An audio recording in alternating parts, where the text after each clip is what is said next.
So in this video, we're just gonna briefly go through a little step by step on auto insurance shopping.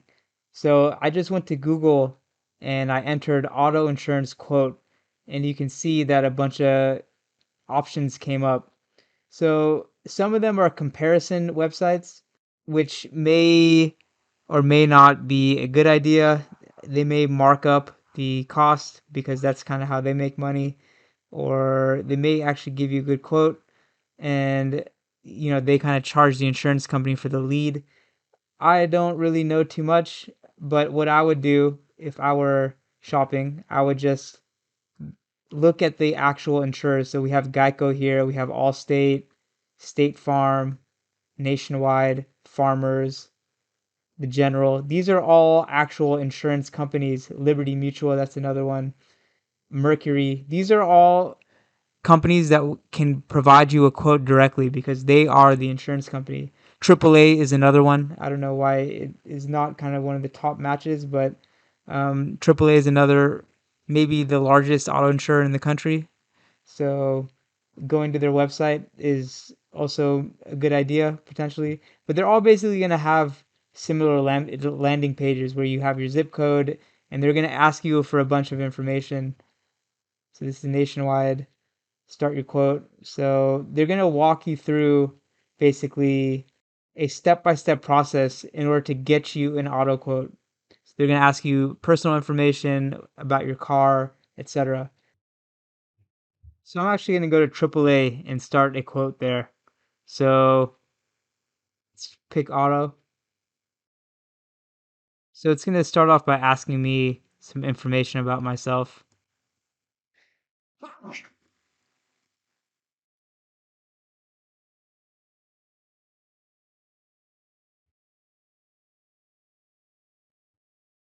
And so in the previous screen, you saw that they asked about my marital status. So all these pieces of information are maybe feeding some kind of model that they have for assessing my riskiness.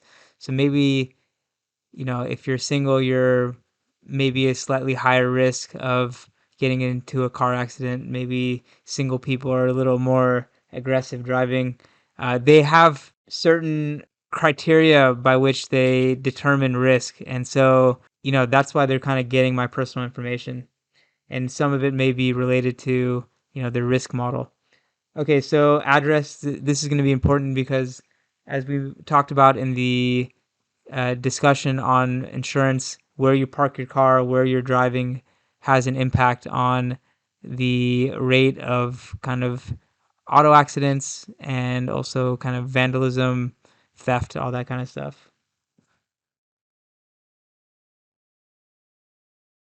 Okay, so now it's asking me about the vehicle that I'm going to be insuring. So you can either add the VIN number or the year, make, and model of the car.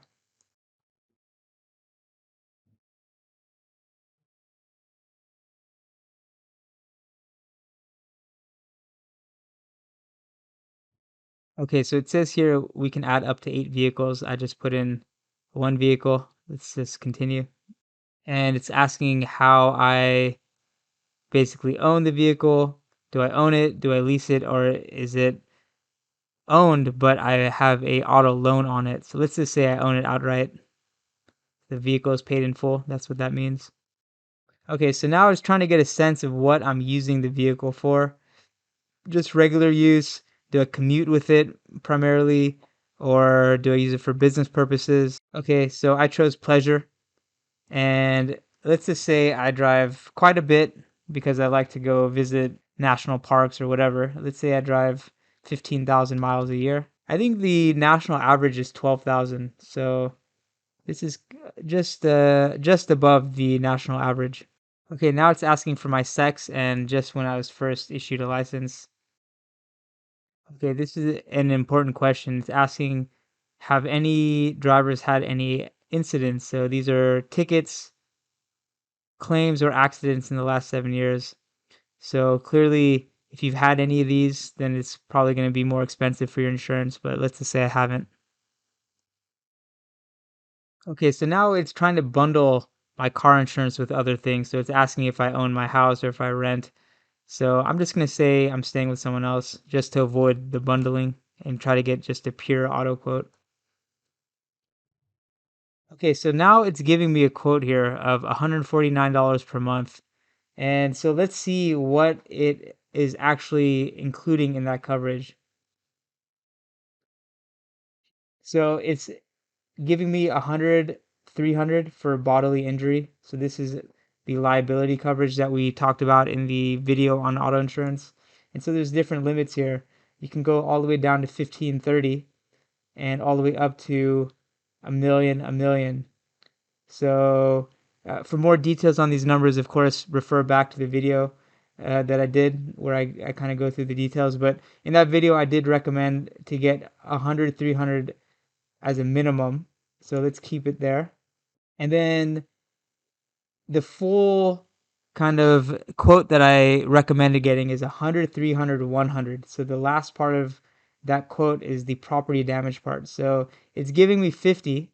So if I wanted to up it to 100, it's going to increase my monthly payment, but let's see by how much. I'm going to get double the property damage coverage, but it's not going to necessarily double my monthly payment. So let's see what happens. Okay, so it actually didn't even move the monthly payment. Let's see what happens if I raised it to 500K. So it actually didn't even go up by that much. It only increased by $2. This is likely because there are very few accidents where the amount of property damage goes above 100K. So the risk is not that much, which is why they're willing to give me so much more coverage for so little in an additional monthly payment. So again, if you want to be really really safe, you could do that and just pay, $2 a month more. Let's just keep it at 100K. Okay. So that's kind of the liability part of the coverage. So now let's see the vehicle coverage, what it's giving me. It's giving me a $500 deductible on comprehensive. So I can just decline this coverage too. Let's see what happens. Okay, so comprehensive again is if something happened to my car while it was sitting in the garage or the parking lot or whatever. Collision coverage again is if I cause the accident and something happens to my car. So if I cause the accident, then the liability coverage will cover the other person, but my car could get totaled and I could get nothing. But if I have collision coverage, then my car is also covered. So let's say we decline this. We just don't want to have any coverage for our car if it's a really old car, for example. So you see that it drops the payment a lot. So the collision coverage is a pretty big addition to the expense of insuring your car. So again, if you have an old car, like I mentioned that I have an old car myself, and in this case, it's an old car. It's a 2008 Honda Civic that I kind of put into this model. So for a more expensive car, this collision coverage is going to be even more expensive because the cost of replacing the car is a lot. But in this case, this 2008 Honda Civic is probably worth like $5,000-7,000. So percentage wise, it changed the monthly payment a lot. It almost cut it in half. But if you had like a new car that was really expensive, the dollar amount for the collision is going to be a lot. You may have to spend several $100s to get the collision coverage on it. Now let's see what the additional coverages are. So medical payment. So this covers medical expenses for you and your passengers. A lot of people have health insurance, so that would be kind of a double expense. Automobile death benefit. So if someone died as a result, or if I died, then it would give me a death benefit. And actually, this is what I was looking for, the uninsured motorist coverage. So let's see, maybe I just missed that. Okay, so it's also giving me 100K, 300K for uninsured motorists, so that's really good. And underinsured also 100, 300. So again, in the video I did on auto insurance, we talked about what these are. So this is a pretty good quote. I think it has the important pieces of coverage that I want. I declined the comprehensive and collision coverage, and I got it down to only $70 a month. So that's pretty good. And so you could basically do this with the other insurance companies and see which one will offer you the level of coverage that you're looking for at the lowest premium. And of course, another factor is the customer service for each insurance company. So there may be an insurance company that gives you a lower quote, but if you read reviews on filing claims, they may be really slow to pay or they give you a hassle. So it's also worth doing some investigation on the insurance company itself, especially if it's a smaller one. It may not have the best customer service, and so it may be worth paying, the couple bucks extra a month for a more reputable insurance company.